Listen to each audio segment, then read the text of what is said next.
Merci de votre fidélité renouvelée à la chaîne leader APTV. Mesdames, Messieurs, bonsoir et bienvenue dans les brèves de l'actualité devant ces micros Fatou Ndiaye.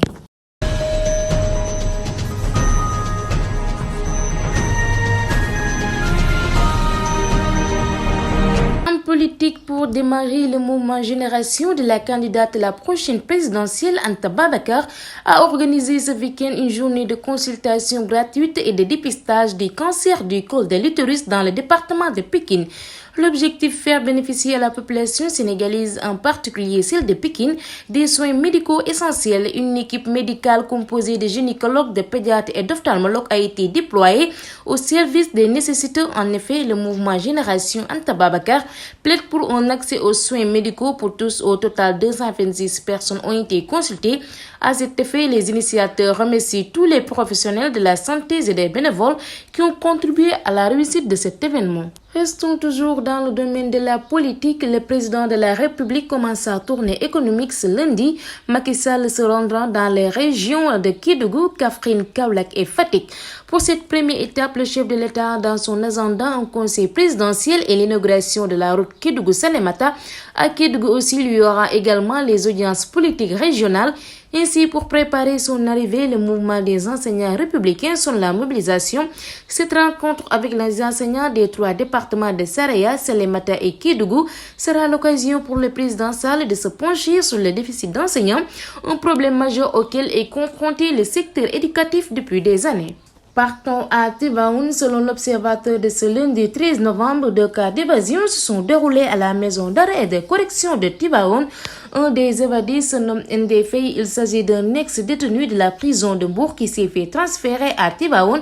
Explique le journal, celui-ci précise qu'il s'est fait la malle en compagnie du détenu qui gérait la boutique de la MAC. Selon le mode opératoire, les prisonniers ont profité des moments de corvée vers 18h pour escalader le mur à l'aide d'une chaise placée hors des caméras de surveillance. Leurs absences sera constatée bien après par les gardes pénitentiaires qui se lancent à leur trousse. Le boutiquier sera appréhendé le même jour sur la route de Mbour, renseigne l'observateur, lequel confie que Ndefei demeure introuvable. Selon le journal, la petite amie du détenu avait alerté les gardes pénitentiaires sur sa tentative d'évasion.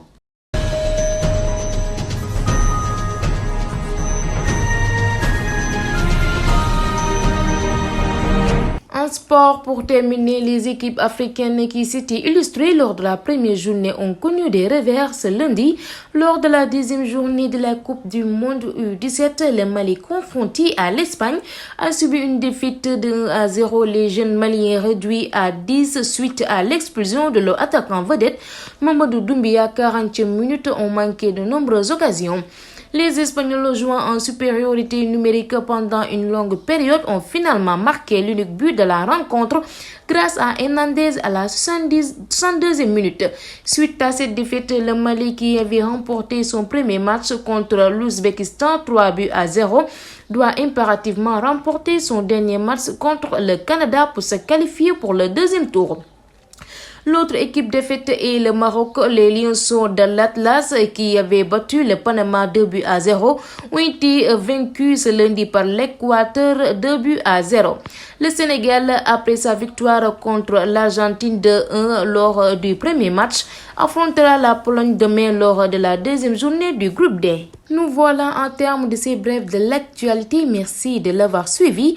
Merci également à notre équipe technique, Abdoulaye Ndour et Mohamed Ndiaye. Nous vous donnons rendez-vous demain à la même heure pour d'autres informations.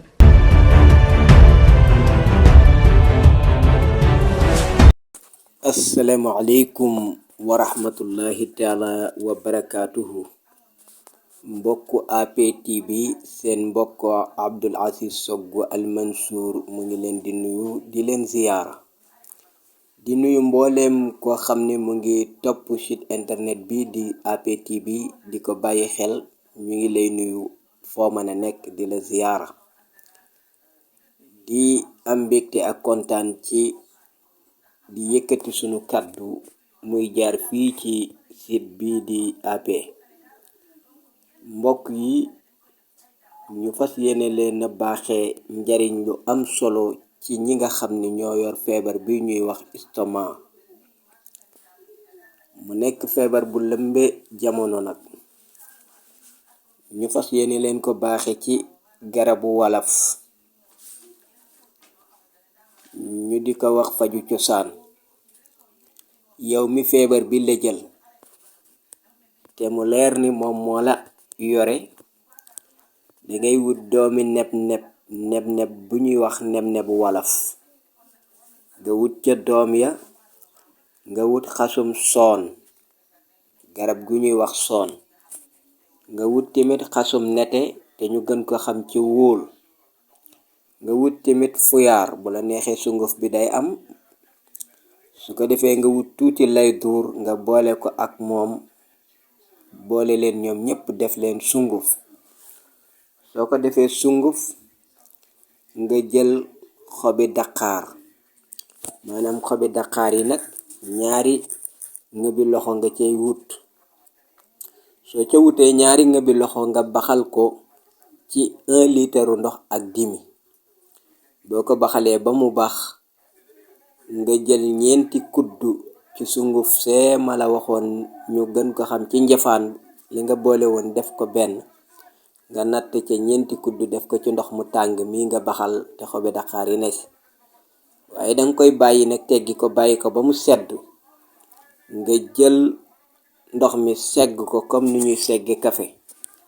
soo ko seggee comme ni ñuy segge kafe, su ko defee nga di ko naane comme nii ma la ko waxe. suba nga jël ci benn kaas, midi nga jël ci benn kaas, guddi nga jël ci benn kaas. mais saa yoo koy naan danga ciy def lem walla meew. soo ko defee insha allahu rabbi di nga tàggoo ak feebar bi ci kattanug yàlla ak mbaaxam. loolu ñun ñoo leen ko baaxee. ñu bare bëggoon ñu jaarale ko ci seen waxukaay, waaye ñun ñu tànn site internet bi di APTV pour jaarale ko fii. ñu ngi ñaan képp ku ko dégg jëfe ko, yal na yàlla saafaral la sa tawat ci barke yonent bi sallallahu alayhi wa sallam. ñu ngi leen di nuyu di leen ziyaara. njariña ngoog, jël leen ngeen jëfandikoo ko. wassalaamu aleykum wa rahmatullah.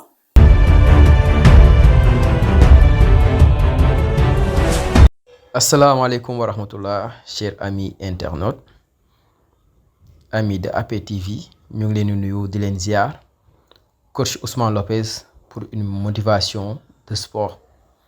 Donc tey li nga xam ne mooy conseil bi may joxe mooy képp koo xam ne wàcc nga ci sa liggéey, quelle que soit activité bi nga xam ne yaa ngi koy mëne, boo noppaloo tuuti nga dem def sport, parce que sport boobu dina la jàppale, dina la motiver, et puis itam dina la may équilibre, surtout nag ñi nga xam ne ñu ngi def art martial.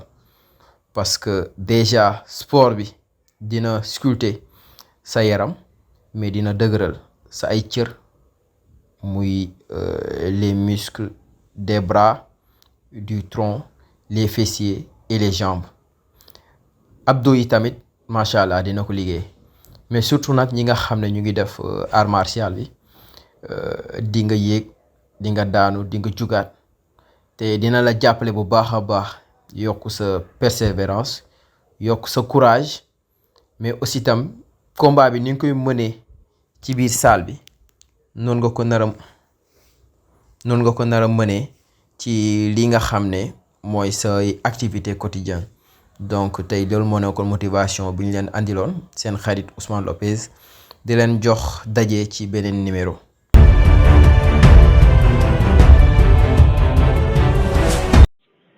asalaamaaleykum professeur Seye.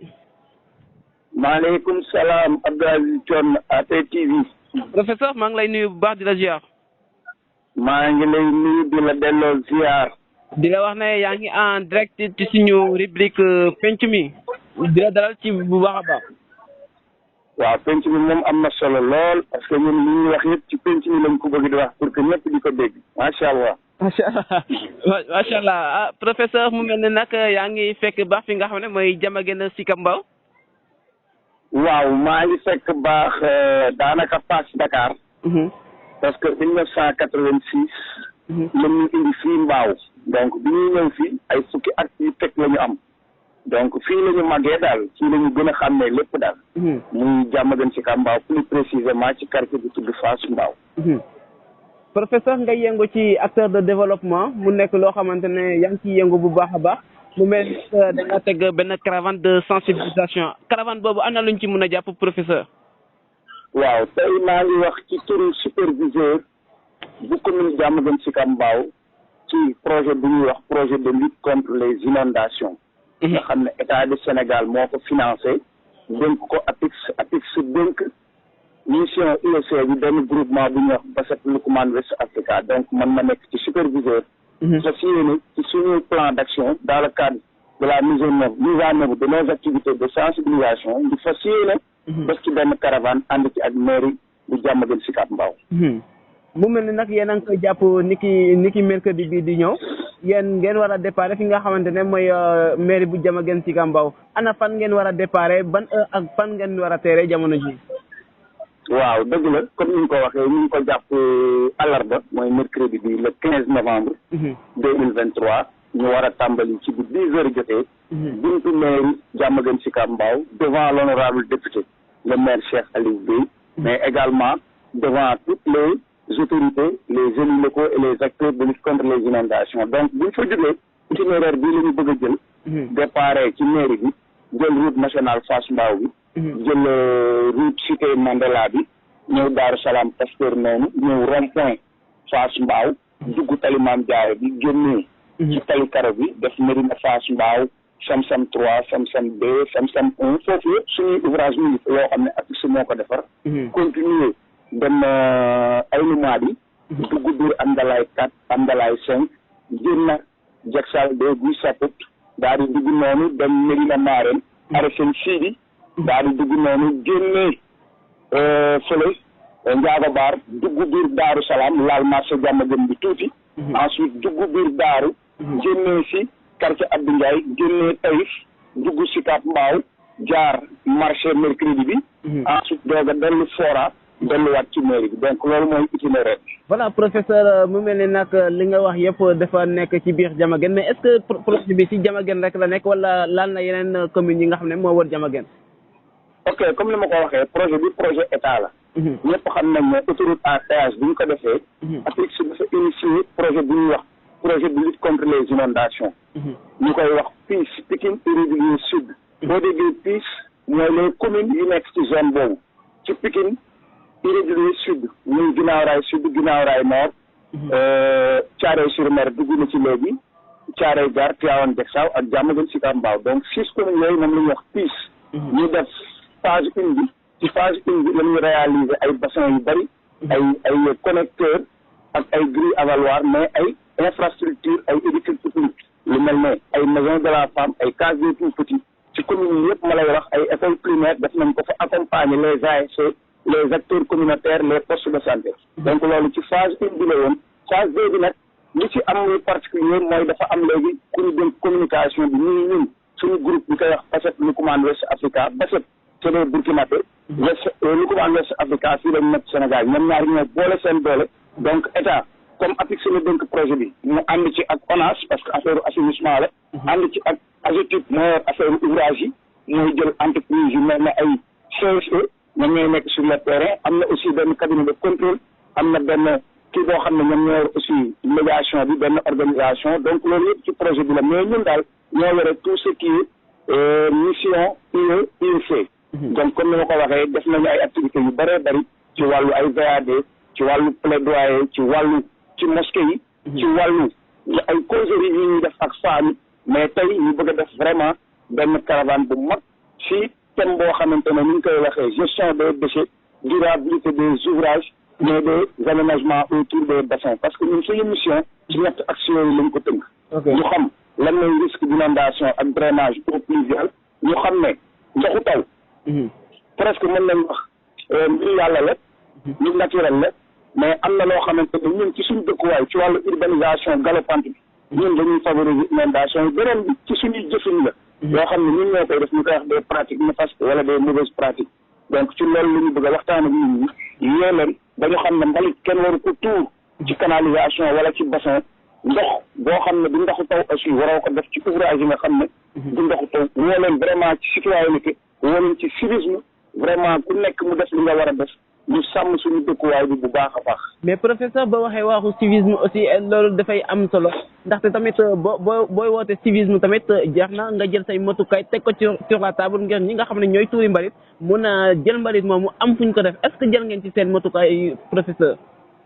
waaw xam nga matukaay yi ñu ci jël mooy comme ñun dañuy communication sociale la ñuy def. mooy li ñuy wax la communication axée sur la recherche de solution. donte am na ñoo xam ne def sax mais xamuñu li ñuy def ban risque moo ci nekk te nit su xamul risque bi maanaam risque bi dara lu dul danger bi nga war a prévenir donc moom su fekkee xamuloo ko ne ko yow mbalit mii ngay tuur ci kaw tali bi mbalit mii ngay tuur ci canal yi ñu defar soo ko bàyyiwul doo tàqalikoo ak inondation donc nga yee ko ci ba mu baax amale ko un changement de comportement social ba mu xam ne lii benn citoyenneté la parce que état bi daf ci def xaalis bu bëree bëri mairie bi di ci def effort yu bëree bëri mooy waral bu nawet ñëwee ñu ni mairie bi def ci dara fekk mairie bi liggéey na bay bëgg a dee état liggéey na bay bëgg a dee mais ñun ñoo am ay comportement yoo xam ne buñ ko changé wul dëkk bi du mën a changé donc waruñu jël benn canal bu ñu def ay millions nga gàddu sa mbalit nga bàyyi fële pëlu mbalit bi daa di ñëw sotti ko ci biir canalisation bi mu sotti bu ndox mi ñëwee ndox mi di dem dëkk bi yëpp taa te ndox moomu di taa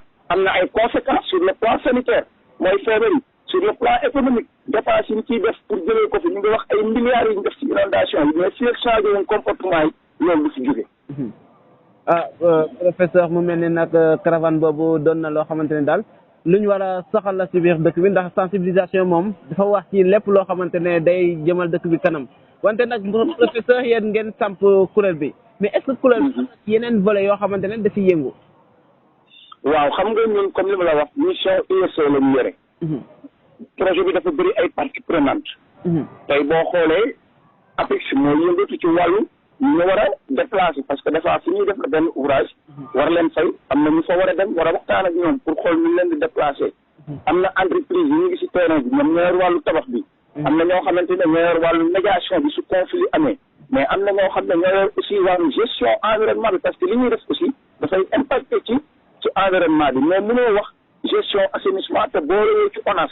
donc ñooñu ñëpp ci projet bi lañ bokk ñu ànd ci aussi ak collectivité territoriale yi parce que ñun 6 communes yi ñuy liggéeyal commune boo dem am nañ fa benn point focal soo demee Thiaroye-sur-Mer Ousmane Diaw moo fa nekk nga dem Guinaw Rail Sud Modou Fall Guinaw Rail Nord Alpha Diop Thiaroye Gare Ablaye Ly nga ñëw Tivaouane Diacksao Lansana Traoré nga ñëw Diamaguène Sicap Mbao Bassirou Diop ñooñu ñooy suñuy point focaux lépp lu ñuy def bu ñuy planifier ak animateurs yi ñu àndal parce que man superviseur la am naa ay animateurs donc 6 communes yi ñu nekk commune bu nekk am na benn superviseur mais am na au moins 2 à 3 animateurs donc ñoom seen liggéey du dara lu dul dem ci communauté bi di waxtaan ak ñoom di leen sensibiliser donc ñun mission bi ñu rek mission IEC la tudd information éducation communication maintenant comme li nga wax Sénégal ñëpp xam nañ ne tey dëkk bu organisé wu la am na lu ñuy wax le code de l'environnement te ñëpp xam nañ ne gravats sax soo ko tuuree sa buntu kër délégué de quartier bi bu ko signalé brigade d'hygiène bi mën na ñëw mu teg la ay daan mairie bi aussi am na wàll ci loolu parce que environnement bi compétence transféré la donc mais nit ñi pour nga balaa ngay jël ay mesures balaa ngay sanctionné da nga war a dem ak ñoom waxtaan ak ñoom ba pare communiquer ak ñoom moo tax am na ay outils yu am solo yu ñuy utiliser li ñuy wax outil SARAR boo xam ne nit ki mooy gisal boppam jafe-jafe xam ne bii bu bon la xam ne bii bu baax la ñu ngi am que man kat engagé wu naa que jëfin bu baax bii moom laay def pour que vraiment ma wane na citoyenneté la mais mu aussi ma mën a sàmmaale sama gox. macha allah kon nag professeur mu ngi ni temps bi daf ñoo xaw a tënk mais ñoo ngi lay jaajëfal bu baax a baax amoon mbégte nag dalal la ci suñu rubrique su penc mi. waaw di leen sant ñun ñoo am chance nekk premier invité ci rubrique penc mi. di invité ñëpp rek acteurs de lutte contre les inondations autorités jeunes yi surtout femmes yi que mercredi vraiment ñëpp teew. ñu déparé ci maire bi dugg ci dëkk bi waxtaan ak nit ñi surtout yéen nag ñu leen di xaar par rapport à la couverture médiatique. incha allah sant ñëpp di gërëm ñëpp jërë ngeen jëf APTV. jërëjëf. merci beaucoup merci Aziz.